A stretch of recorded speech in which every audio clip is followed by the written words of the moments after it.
Sekarang membahas kita adalah menghitung biaya modal individu. Ya, tadi biaya modal individu. Pertama adalah KD. KD biaya modal dari hutang. Biaya modal dari hutang ini.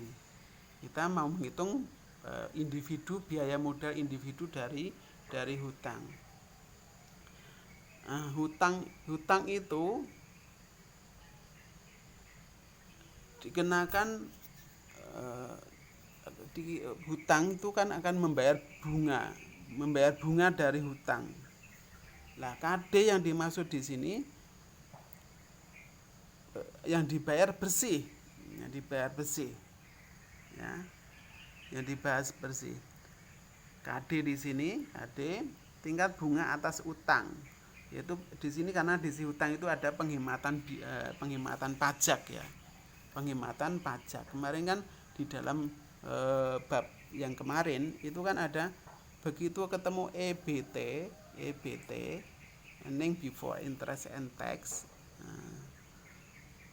Ending before and interest, before tax, sebelum bunga itu kan untuk ketemu laba bersih harus dikurangi biaya pajak. Nah, gitu loh maksudnya, ada biaya pajak, pembayaran pajak, barulah ketemu laba bersih. Nah pajak ini kan mengurangi pajak ini mengurangi biaya. Karena mengurangi biaya, maka di sini ada penghematan biaya modal, maksudnya pajak itu mengurangi biaya modal dari hutang. Untuk dapatan KD maka besarnya bunga dikalikan dengan besarnya bunga dikalikan dengan bunga dikurangi dengan besarnya pajak T itu pajak. Bunganya berapa? Bunga dari dividen itu. Bunga dari dividen berapa persen gitu. Dikurangi dulu persentase dengan apa? Dengan besarnya pajak. Maka untuk dapatkan itu adalah berarti berapa persen. Ya, hitungannya di sini. Tingkat suku bunga I-nya KI-nya dikalikan dengan 1 pengurangan pajak. Ini sebagai KI. Nanti akan ketemu KD. KD itu diperoleh dari tingkat suku bunga dividen dikalikan dengan 1 minus tax, minus pajak. Minus pajak. Itu situ. Kemudian rumus secara shortcut yang digunakan untuk menghitung biaya utang itu sendiri adalah caranya, karena penerbitan obligasi itu ada biayanya, maka itu juga dimasukkan ke dalam biaya modal dari hutang. Jadi bukan hanya sekedar ditambahkan dengan bunga saja, bukan sekedar bunga. Biaya hutang itu bukan hanya sekedar bunga, tetapi di situ ada biaya penerbitan obligasi, biaya penerbitan utang. Kalau itu perusahaan PT, perusahaan terbuka mengeluarkan obligasi.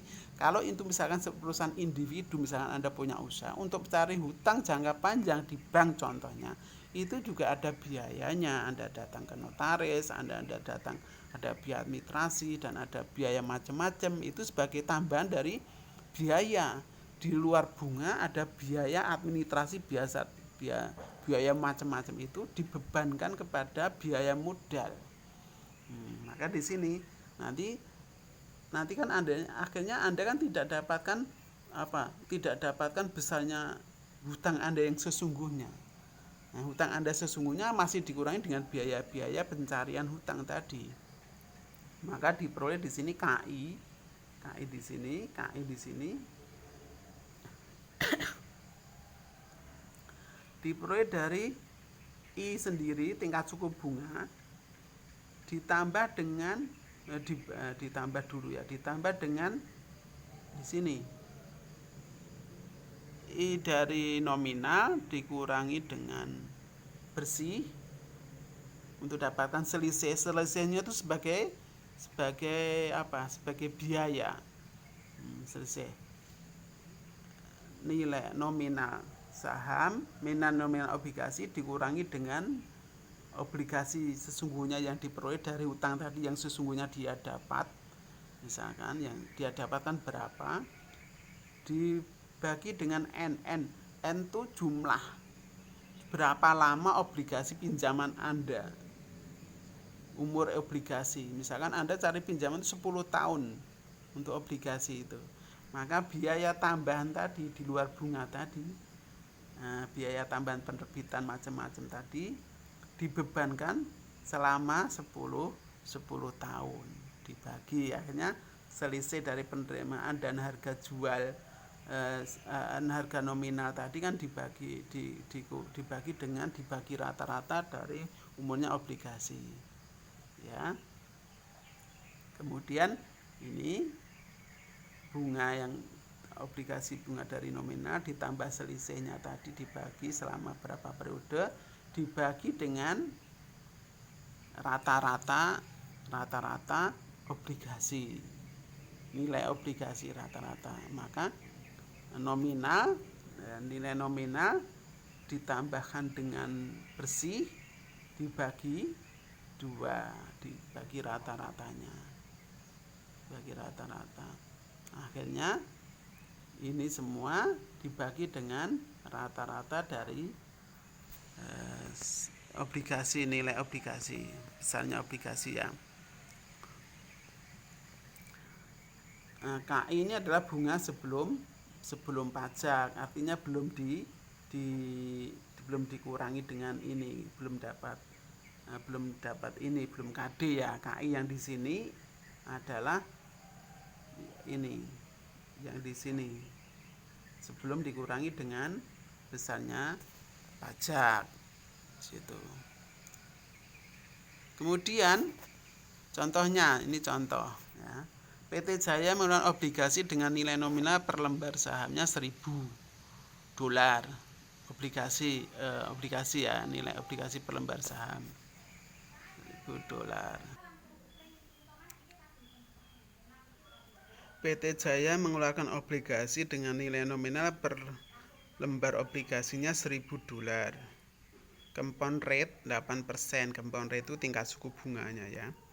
Umur obligasinya 20 tahun. Artinya PT Jaya ini mencari pinjaman dengan menjual obligasi umur pinjaman tadi di 20 tahun, ya. Jadi obligasi itu hutang itu selama 20 tahun. Penerimaan bersih dari penjual obligasi adalah 940.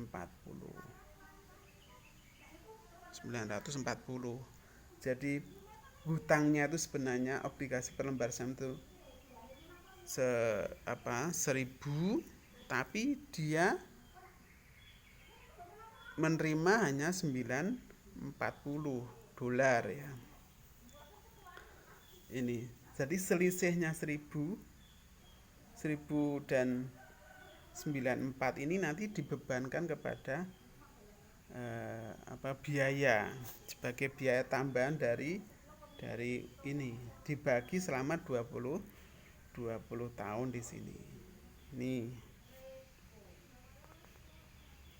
Kali lagi, jadi ada selisih antara harga nominal $1.000 dengan penerimaan per lembarnya hanya $940, artinya ada selisih $60. $60 ini nanti akan dihitung sebagai tambahan biaya hutang, biaya dari hutang. Tingkat pajak 30%. Maka besarnya biaya modal dari obligasi adalah tadi 80%, ini diperoleh dari ini 8% kali 1.000 dapatlah 80. Ditambah dengan harga ini harga per lembar obligasi tadi dikurangi dengan perolehannya, dikurangi. Artinya yang tadi ada selisih 60. Nah, 60 tadi dibagi dengan umur obligasi. Umur obligasi di sini. Seperti itu. Umur obligasi diperoleh.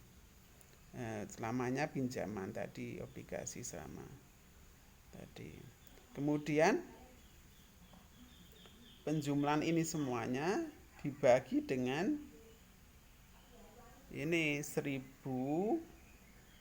ditambah ini mencari rata-rata ya, rata-rata obligasi yang sebenarnya 940 ditambah dengan 2 rata-rata aslinya gitu.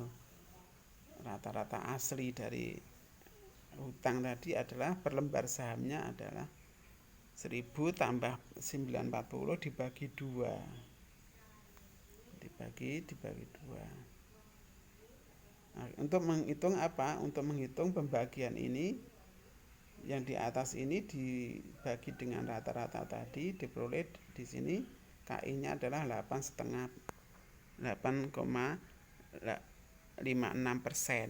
Tapi ini baru KI ya, baru KI. Yang dicari adalah KD, biaya hutang aslinya. Itu adalah tadi biaya hutang asli dari obligasi tadi adalah KI dikalikan dengan 1 minus tingkat suku bunga. Tingkat suku bunga di sini 0,30% itu 0,3. Ya, 0,3. Ini dikalikan dengan kalinya ini KI-nya. Ketemulah KD sebesar 5,992%. Ini cara menghitung KD. Jadi dari KI dikalikan dengan ini 1 minus besarnya pajak, baru ketemulah KD.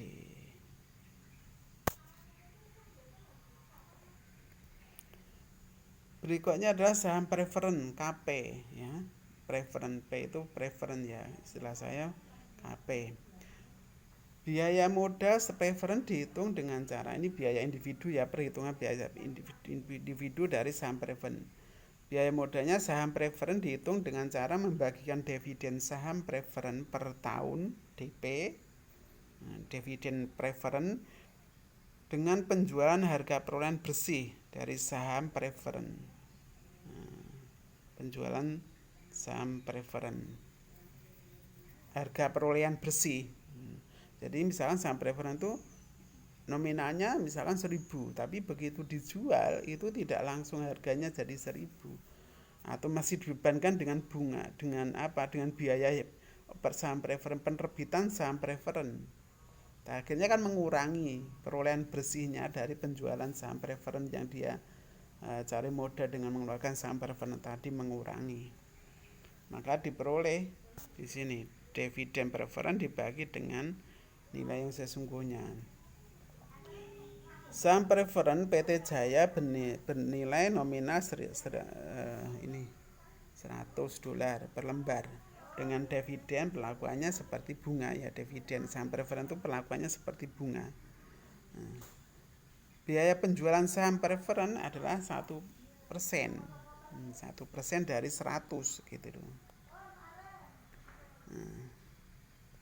1% dari 100. Kemudian saham dijual dengan harga 98. Padahal nilai nominalnya 100, tapi dijual 98 per lembarnya, $98. Perhitungan biaya modal saham preferen adalah ini KD diperoleh dari dividen yang dibagikan 7% kali 100 dibagi dengan perolehan di sini dikurangi dengan 1. Kurang 1 itu ada biaya ada biaya tadi, biaya penerbitan saham 1%. Jadi nominal 100 dijual dengan 98 baru dikurangi lagi dengan biaya penerbitan obligasi. 7% dari 100 berarti itu 7 dikurangi dengan 97, dapatlah di sini 7,22%. Ini adalah sebagai KP-nya, biaya saham preferen. Ya, saham preferen yang cara penghitungannya contohnya adalah seperti ini.